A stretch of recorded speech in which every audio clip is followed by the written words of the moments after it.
Well, welcome everyone to this session again, this employment law session where you get your employment law questions answered. My name is Lior Samfiru. I am, the employment lawyer, and I'm one of the founding partners of Samfiru Tumarkin LLP. We're the largest employee side law firm, I should say, across Canada. We operate in Ontario, BC, and Alberta. If you're one of those provinces, if you have a question about employment law, about workplace rights, you're in the right place. This is your session. You're the most important person on this session because you can ask questions. You can allow me to help you. And when I help you by answering your questions, we'll be helping others as well who may be watching, who may be wondering the exact same thing that you are. So if you're worried because you lost your job, or maybe you're worried because you think you're about to lose your job, you think it's coming down the pike and they're going to do something to your job, well, we need to talk about that. Ask your question right now. Maybe your job has changed. The company said they're going to restructure your position. They're going to change your job, your hours, your pay, whatever it is. What can you do? Should you do anything about it? What does the law say? You can ask that question right now. Maybe you're being mistreated or bullied, harassed in the workplace. What can you do about it? How does the law protect you? Well, why not just ask your question right now, and I'll tell you what you need to know, and I'll tell you what to do so that you have those answers. There's answers, there's solutions. We have excellent employment laws across this country of ours, and I'm here to tell you exactly what they are and what does the law do for you. So again, this is live. And before we kind of get started officially with today and answering questions, let me give you some other contact information. If you want to connect with me and my whole team off social media, off air, how do you do that? Very easy. You just go to employmentlawyer.ca. Again, employmentlawyer.ca, and that's our website. You'll have contact information there, phone numbers, email addresses. It's all there. You see that address, employmentlawyer.ca, right on the screen right now. And you can also learn, of course, a lot about employment law. So that's extremely important for you to have that. First place you go to if you have a legal question, employment law issue, employmentlawyer.ca. But right now, I'm here. I'm live. I'm Lior Samfiru, the employment lawyer with Samfiru Tumarkin LLP. And I'm here live answering questions. You see that box on your screen, type in your question, hit enter, and I'll see it, and I'll read it, and I'll give you the answer. All right, let's get started. You have time, ask your question. Brian asks, Brian says, I'm a plant manager at a 35-person company. I went on an approved leave for school. I came back. The person I trained to fill in took my role, and they lowered my wage 8%, demoted me without telling me. I've been there for 19 years. So if your pay was lowered, Brian, and if you've been demoted, well, that's what we call a constructive dismissal. The company changed the terms of your employment in a significant way, and you have the right to consider that to be a termination of your employment. Even though the company has not let you go, they're not saying you're gone, goodbye. They're saying, no, you're still here. We're just going to give you a lower level position. You are able to say, no. By doing this, by demoting me, you've breached the terms of employment. That is the same as a termination of employment. Now you have to pay me severance. Now, if you've been there for 19 years, plant manager, you'd easily be looking at 18 months of severance, and it could even be as much as 24 months. So there's a significant amount of severance that you are owed here, up to 24 months, anywhere from 18 to 24 months. So your options, Brian, is to continue working or to treat this as a termination and get your severance. If you want to treat this as a termination, give me a call. All right, let's talk about that, and I'll help you do it. Keep in mind, if you accept this change, you've given the company the right to do it again, and they can demote you again. So you don't want to accept that first time, because they may then give the company the right to do it again. So thank you for that, Brian. Good question. See how easy it is? You can do the same thing and ask your question right now. If you're watching me, watching is fantastic. Thank you for being here. But you can also ask your question even better. And I'm Lior Samfiru, the employment lawyer, and let's get to some more questions. All right, Alan asks, can you refuse to accept a disciplinary letter if the information in it is factually incorrect? Well, the question is, what do you mean by refuse to accept? If all the company wants is a confirmation that you received the letter, that they gave you a copy, then there's nothing wrong with it. Just sign it that you've received it. And what I want you to do then is if you disagree with that letter, I want you then to send an email to the employer saying, here's why I don't agree with that letter. Here's why it's not accurate. Here's why it's factually incorrect. Say exactly what it is. And by doing that, you're going to make it so that you're not accepting the letter and it can't be held against you. Because what you don't want to have happen is later on the company says, hey, you accepted it, so it's all right. So now there's other discipline that we can impose on you, right? You don't want that. So if you're getting a negative performance review that you don't agree with, performance improvement plan that you don't agree with, a disciplinary letter that you don't agree with, you have to say so in writing. Email works great. Very simple, and you don't have to be aggressive about it, but respond in writing and say exactly why you disagree with it. Very important. See how easy it is, guys, to ask questions.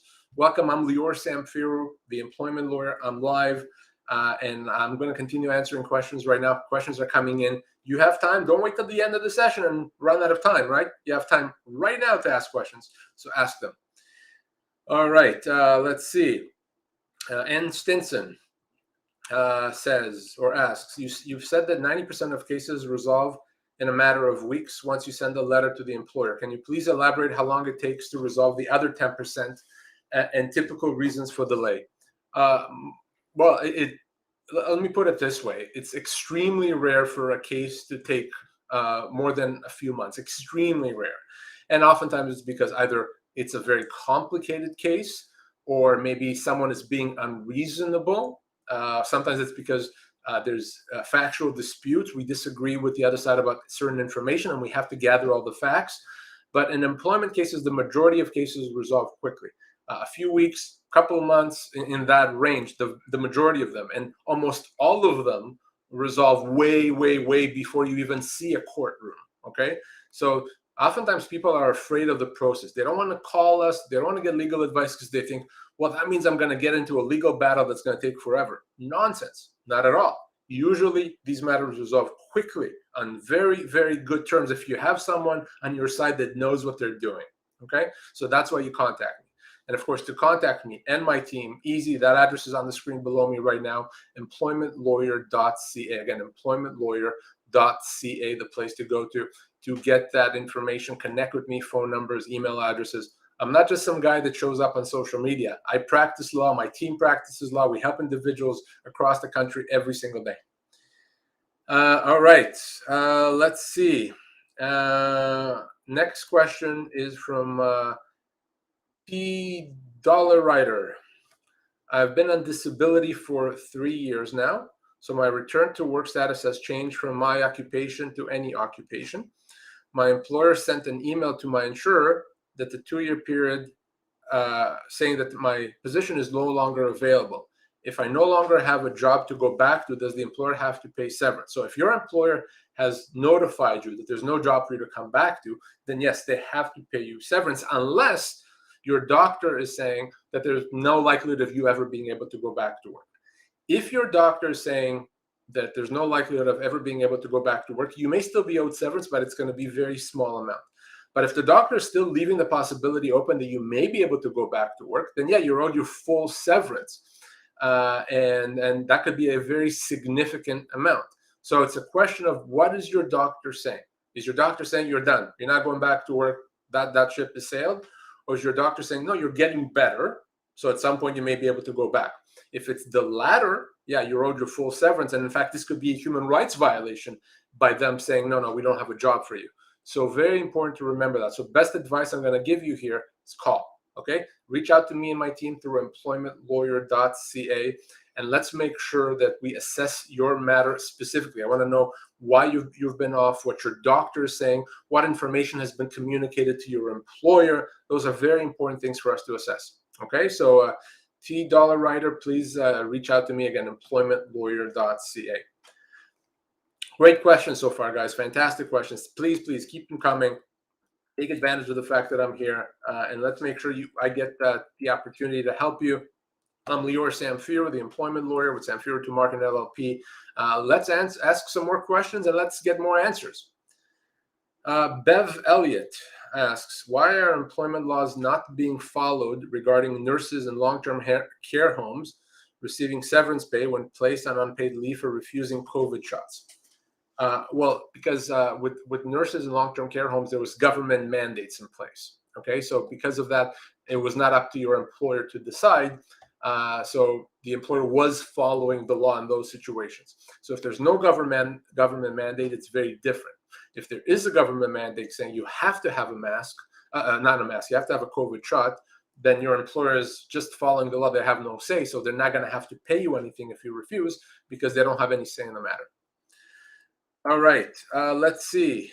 Great questions. Next question from Mike on YouTube. I had to take a long break due to personal reasons. I came back and he fired me because I was gone for too long. I was gone for a month and he's refusing to give me severance. So it's a question, Mike, of whether or not your boss approved this leave. If your boss said, yeah, I'm approving you gone for a month, no problem, come back, he absolutely has to pay you severance. But if you didn't get approval, you just decided to leave without approval, then the law considers you to have resigned or abandoned your job. So you cannot go on a leave, even if there's a good reason. You have to get approval unless you have a doctor's note, but you would have had to have a doctor's note. So if this leave was approved, you're absolutely owed severance. And depending on the personal reasons, it could even be human rights damages that you're owed here. But if it's simply something you did without approval, unfortunately, your employer is correct. You may be considered to have abandoned your job in that situation. Okay, so that's the difference.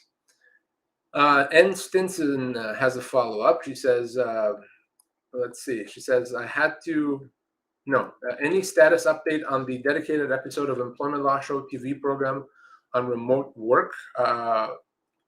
We've done many segments, N. Stinson, on remote work on our TV show and what that means and when it can happen and what happens if the company changes it. So we've talked about that many times and we talk about it frequently.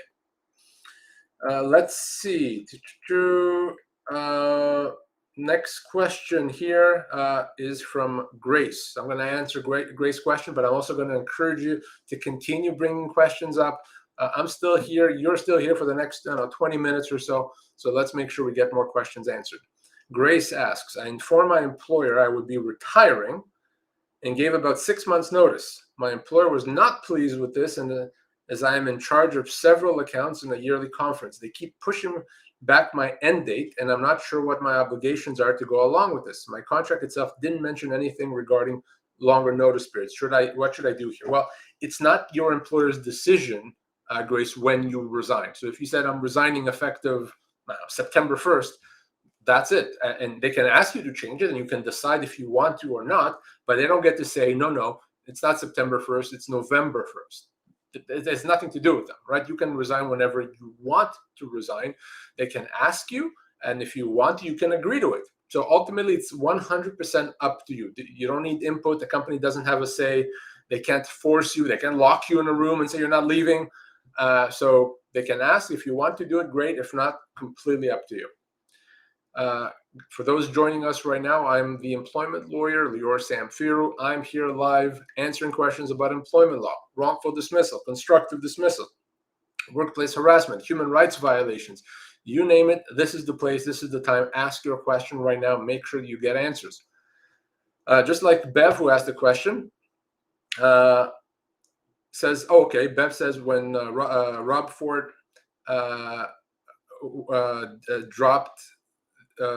when Doug Ford dropped the mandates, my employer did not drop their mandate and still will not allow us unvaccinated back to work. Now, if you have a union, Bev, then only the union can help you. And if they refuse, you're kind of stuck. But if you don't have a union and your employer won't bring you back if you're not vaccinated, despite the fact that there's no mandate, then absolutely we can help you. And we've been doing this for hundreds, if not thousands of people across Canada. You need to reach out to us as soon as possible. Through employmentlawyer.ca, but only if you're not part of a union. If you are part of a union, you cannot hire a lawyer. You have to go through the union. And if the union says, sorry, we're not going to do it, the reality is there's not many options. That's the problem with being unionized. And this is also a good time to remind you, to remind everyone, frankly, that anything you hear me say, everything you hear me say on this situation, it's only applies, or anything you hear me say on this show here, only applies to non-union employees. And Bev says, is this not a human rights violation? We're not unionized. So no, it's not a human rights violation. It's a constructive dismissal. If you're not unionized, you know what to do now, Bev. You call us, okay? employmentlawyer.ca. You see the address right here. Phone number is there. Email address is there. We'll be able to help you. Nicholas asks, I was on a short-term disability leave and informed over text that I was being let go. Is this legal? Well, it's likely not, because your employer can only assess their ability to bring you back when you're ready to come back from work, not to come back to work. They can't decide when you're not even ready to come back that there's no job for you. So this could be a human rights violation, not to mention that you're owed severance. And frankly, if you're let go while you're on a disability leave, in other words, you're not healthy, you're going to be owed even more severance than usual because you can't necessarily look for work right now, right? There's a reason you're off work, because you're not well. If you're not well, you can't look for work. That means even more severance than usual. So this could be a human rights violation, and Nicholas, and certainly you're owed a lot of severance. So you need to connect with me ASAP, okay? employmentlawyer.ca, again, employmentlawyer.ca. Now, before I continue answering questions, I want to send you or give you another resource. If you want to know how much severance you're owed, maybe you just lost your job and you want to know, wait a second, they offered me something, is it enough? Or maybe your company didn't offer you anything and you want to know what they should be paying. Or maybe you just want to know, you're curious, you want to understand, what would severance look like for me if I lose my job? Easy. You just go to pocketemploymentlawyer.ca. You see that address below, pocketemploymentlawyer.ca. We have our severance calculator tool there. It's completely free. It's completely anonymous. There's no strings attached. And you can find out in a few seconds by answering some questions how much severance you are owed. Again, pocketemploymentlawyer.ca. You'll be surprised how much you're legally owed. I can almost guarantee you that's a lot more than what you think that you're owed, or more than you believe that the right amount is. So check out pocketemploymentlawyer.ca. All right, great questions today, guys. Please ask. We have some more time, so let's make sure you get questions answered right now. Take advantage. Just like Joe here on YouTube, who asked the question. Joe says, I recently had my performance review at which my manager approved a 2.5% increase. The decision was overturned by the director for unknown reasons. I feel like I'm being targeted after 34 years. So from a legal standpoint, there's no legal obligation on an employer to provide a pay raise. There's good business reasons and ethical reasons to do that, absolutely. But from a legal standpoint, an employer is not required to provide a pay raise. So if your company ultimately decided not to give you a pay raise, that may mean that they're jerks, but it doesn't necessarily mean that they've done something illegal. So that in and of itself is not something you can do something about. Now you're saying you're being targeted. So I would need to understand how you're being targeted, because that could be a constructive dismissal. It could even be a human rights violation if it's because of your age, for example. So I would need to understand how you're being targeted. But the failure in itself to give you a pay raise, not illegal. Now, listen, if everyone that's younger than you got a pay raise, you're the older person and you didn't get a pay raise, well, there may be something to that. It could be age discrimination. If they didn't give you a pay raise because they think you're too old, for example, no, can't do that. So context is important here. But in itself, just the failure to provide a pay raise for whatever reason, that is not something that's illegal. All right, great questions as usual, guys. Thank you for asking them. Let's continue answering Mike's question. Mike says, what if my employer allowed the personal leave, but still will not give me severance when I got fired? Well, you have to know the answer to that, right? Just call me, all right? Easy peasy. You just call me and we'll get you the severance. That's exactly what I do. So if your employer approved the leave, you took the leave, and you came back, let go, no severance, now it's very easy to get you that severance. You just call us, we'll take care of it, you get your severance, and you move on. That's why I'm here, right? So how do you do that, Mike? Easy, employmentlawyer.ca. Again, employmentlawyer.ca to connect with me. See that address on the screen right now. And you'll see my number, my team's number, phone number, email address, fax number if you prefer. It's all right there. That's how easy it is to connect with me. And I look forward to chatting with you guys. It's important to remember that I'm not just some guy that comes on social media to talk. I do that, whatever it is, once a week. You may even see me on TV and hear me on radio, but most of my time is spent solving workplace problems, okay? Representing clients, negotiating settlements, getting severance, make sure that laws are being enforced. So if you need help, you're looking at the right person with the right team. Again, employmentlawyer.ca. All right, let's see. Mo Schmo. Okay, that's the award for best name of the day. Mo Schmo on YouTube. Mo says, I'm in the same situation. Been told I can't get severance when on an unpaid leave for vax refusal, non-union. Must prove I can't get work somewhere else. Doesn't seem right. Nonsense.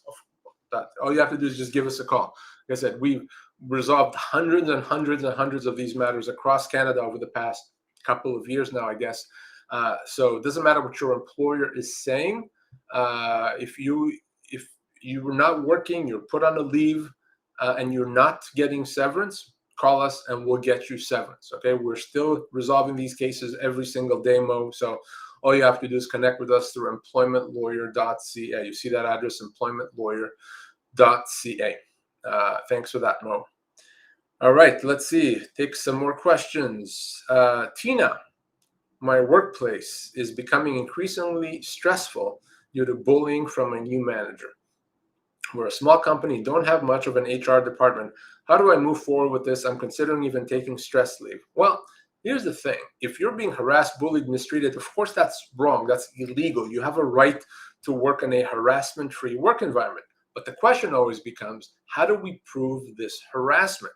Because you better believe that the person that's harassing you, the manager, they're not going to admit it, right? They're not going to say, yeah, of course I did it. I was bullying Tina, right? They're not going to admit it. So you have to be able to prove it. So how do you do that? Well, when something happens, maybe write it down, or even better, send that manager an email confirming what just happened. Create that record. Maybe even have a recording. You're allowed to record someone talking to you, even if they don't know about it. So by doing those things, you're able to prove it. It's no longer your word against someone else's word. You have the proof, you have the evidence, and that makes it easy to deal with. We can get you out of there if we need to, get you compensation, or potentially create a situation where that manager, we can get rid of that manager. So there's a lot that we can do, but you need to have that proof, okay? So if you have that proof, great, let's talk immediately. If not, let's build that. Let's work on getting that proof. Shouldn't take too long, and then contact me, okay? And to contact me, Tina, employmentlawyer.ca. Employmentlawyer.ca. And this is something that comes up very often when someone is bullied, harassed, mistreated. And it's very real for you, right? Because you're dealing with that every single day. You're going to work, something happens, you're being told something, and it's there. You see it, you feel it. But remember that, if I'm a judge, and I don't know you, and you're saying I'm being harassed, and the other person saying, absolutely not, I was the nicest person in the world. Who do I believe, right? You seem like a nice person. The other person seems like a nice person, so I don't know. So I need some evidence, right? I need some proof. And that's why it's important that you create that proof so that it doesn't become a he said, she said scenario. Very important. Guys, I'm Lior Samfiru, the employment lawyer. You still have the last couple of minutes or so to ask questions. So a couple more just came in, but you may be able to get your question under the wire as well. So ask it right now. Let's see. Joe has the next question. I was told that I am not a team player. During my quarterly meetings, no issues were ever raised. The 1% increase is for a developmental supervisor, which I am not. Let's just see. Okay. So here's what you do here, Joe. If you disagree with what they're saying, that you're not a team player, etc., I want you to say so in writing. Okay, send an email to the manager, the HR person, whoever the right person is in your organization, and say, here's the facts. Here's what happened. Here's why I think this is not fair. Because what could be happening is they may be building a case against you to try to let you go for cause. And that's what you want to avoid. If they let you go without cause, that's a good thing. They'll owe you 2 years severance. Great. But you want to avoid a situation where they even think of being able to let you go for cause. So respond to it, okay? If you're being told something and you're silent about it, well, that could be held against you. So being silent is not a good thing, but I don't mean speak up. I mean in writing, because there's always has to be a written record. Again, you don't want to be a he said, she said situation. So you put things in writing, send an email confirming what happened, why you don't agree with it. Here's the real facts, employer, that you need to know. Do that, Joe. By doing that, you're protecting yourself. All right. Amy has our next question. On day 3 of the mandatory gradual return to work, I was laid off. It was less than 3 weeks before Christmas, and I was offered the bare minimum severance. Would this be a wrongful dismissal? Sure, absolutely. You're owed more severance. It's a wrongful dismissal. And in fact, this could also be a human rights violation. If you're let go because you have a medical condition, because your employer didn't want to accommodate you, you better believe that's a human rights violation, illegal. So if this happened over Christmas, I hope you already contacted us, because this would have been long resolved by now. Okay, so I hope you reached out to us. If not, what are you waiting for, right? Let's connect as soon as possible and let's get this resolved. Okay, connect with myself, my team, through employmentlawyer.ca. Again, employmentlawyer.ca, and let's get this done. Let's see. Eden has our next question. My healthcare benefits have been cut off at work as I'm 65. Is this allowed? Unfortunately, yes, it is allowed. An employer is allowed to have a plan that cuts you off at 65. Long story why that is, but there's an exemption in the law that allows that to happen. So unfortunately, Eden, they can do that. Let's see. Last question of the day today from Jason. Jason says, if you were terminated without cause and you sue for wrongful dismissal, can the employer come up with something for cause? Well, listen, if the employer found out after the fact that you did something, so let's say that company lets you go because of restructuring, and then they're cleaning up your office and computer, and they find that you were stealing from them. Well, they can say, well, wait a second, even though we initially let Jason go without cause, now we've learned information that he was stealing, so we're going to say that it's cause, right? So if they can prove it, because they have the employer would have the onus of proof, then they can prove it, and that's it. But they have to prove it, and it always looks bad for a company to say, oh, now we've changed our mind. They would have to show that there was new information that came to light that they didn't know about before. But again, you're talking about suing for wrongful dismissal. Usually you don't even need to sue your employer. If you have a lawyer that knows what he or she is doing, we can resolve this quickly without even the need of a lawsuit. So Jason, if you lost your job for cause, without cause, if you work for 6 months or 45 years, doesn't matter. Call us right away. Let's make sure that we help you and get this resolved right away. And a lawsuit is not something that you want to do. It's not a big deal if you have to do it, but usually we can avoid it. There's better ways to get you the payment that you're owed quickly. Okay, so Jason, employmentlawyer.ca. Guys, this is the time that I've had for today. Great questions, lots and lots of questions today. I really appreciate having the opportunity to talk to you and to answer those questions. My name is Lior Samfiru. I'm the employment lawyer with Samfiru, Tumarkin, LLP. We're in Ontario, we're in BC, we're in Alberta. So you know what to do if you need me. Go to employmentlawyer.ca. I'll be back next week. My team members will be here as well over the next few days. But don't wait. If you have a question, an answer, you need an answer, you have a problem, contact us right away, employmentlawyer.ca. Thank you, everyone. Appreciate all the questions and your attention. We'll talk again soon. Bye-bye.